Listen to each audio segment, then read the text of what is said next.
انسان بیٹھ گیا ایک جگہ اور اسی زراعت کی وجہ سے ساری کچھ سنیں کہ عورت کا مقام بھی گھٹ گیا معاشرے میں زراعت کی وجہ سے، کیونکہ وہ مرد عورت کو بھی زمین سمجھنے لگا۔ اس زراعت کی وجہ سے ہمارے ساتھ بلی کا رشتہ جڑ گیا۔ ہنٹر گیدر کے زمانے میں ہمارے ساتھ جو کتا ہے اس کا رشتہ جڑ گیا، کیونکہ ہمارے سے جو بچ جاتا تھا وہ کتا کھاتا تھا اور اس سے دوسری شروع ہو گئی۔ اور جب زراعت شروع ہوئی تو زراعت کی وجہ سے جب گندم گھروں میں لوگ رکھتے تھے تو اس کو کھانے چوہے آتے تھے اور چوہوں کو کھانے کے لیے بلیاں آتی تھی اور یہاں سے تعلق بنا۔ تو آج بھی جو لوگ ہیں وہ سفر کرتے ہیں، اور ایک زمانہ تھا کہ لوگ روانہ ہوتے تھے افغانستان سے اور جاتے تھے اس میں بنگال تک جاتے تھے اور وہاں پر اخروٹ اور بادام بیچتے تھے، اور اس کو ٹیگور نے اپنی ایک لاجواب کہانی قبلی والا میں بیان کیا ہے۔ آج بھی منگولیا میں جو ہے 50% آبادی جو ہے وہ نامڈس ہے، انبدوش ہیں، پابندے ہیں۔ تو یہ جو سفر ہے یہ مطلب بہت پرانا ہے، اس کے ساتھ انسان کا بہت رشتہ ہے۔ اور سفر پھر یہ جو بارڈر بنے، ملک بنے، نیشن اسٹیٹس بنی، پھر یہ پاسپورٹ بنے، پھر یہ رفتہ رفتہ یہ ختم ہو گیا سفر۔ لیکن یورپ نے پھر اس کو ختم کر دیا پاسپورٹ کو۔ یورپین یونین میں آج کوئی یہ نہیں ہے، پاسپورٹ نہیں ہے، you can freely travel from one country to other country, کوئی یہ نہیں ہے روک ٹوک۔ تو یہ جو عباس سیال صاحب کا یہ جو سفر نامہ ہے اس میں بہت ساری چیزیں ہیں، مطلب اس کو پڑھنے سے آپ کو ناول کے آئیڈیا بھی ملتے ہیں، آپ کو افسانوں کے آئیڈیا بھی ملتے ہیں۔ میں تو شاعر نہیں ہوں، اگر کوئی شاعر ہے تو اس کو بہت ساری شاعری کی انسپریشن بھی ملتی ہے۔ تو عباس سیال صاحب نے اپنے سفر نامے میں بہت ساری چیزوں کا ذکر کیا ہے، تاریخ کا ذکر کیا ہے، جغرافیہ کا ذکر کیا ہے، ادب کا کیا ہے، سیاست کا کیا ہے، اور اس میں جو حالات حاضرہ ہیں ان کو بھی بیان کیا ہے۔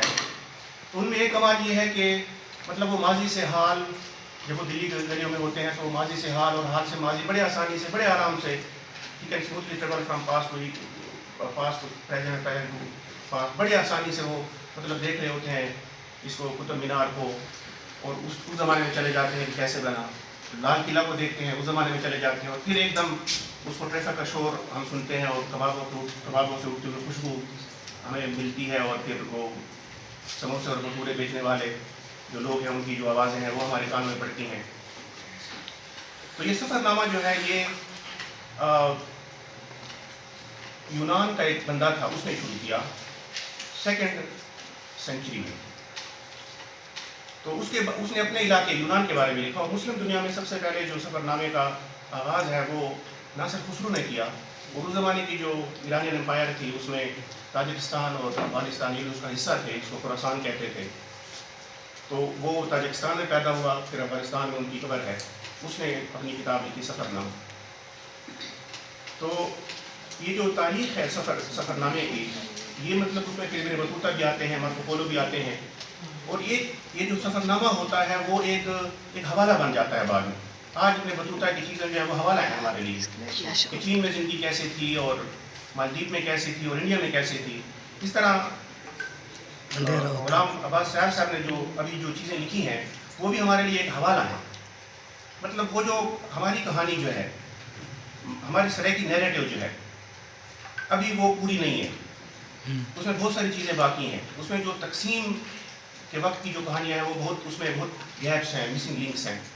تو اس کو پڑھ کر ہم اس کو حوالے کے طور پر استعمال کر سکتے ہیں کہ وہ لوگ جن کو میں نہیں ملا، جو لوگ تقسیم کے وقت تھے یا یہاں سے گئے، تو عباس سیال صاحب ان کو مل کر آئے ہیں اور ان کے بارے میں انہوں نے لکھا ہے۔ تو وہ تھوڑے سے خانے جو ہمارے باقی تھے کہانی میں، سرائکی نیریٹو میں، وہ پر ہو رہے ہیں کہ وہ باتیں کس طرح تھیں۔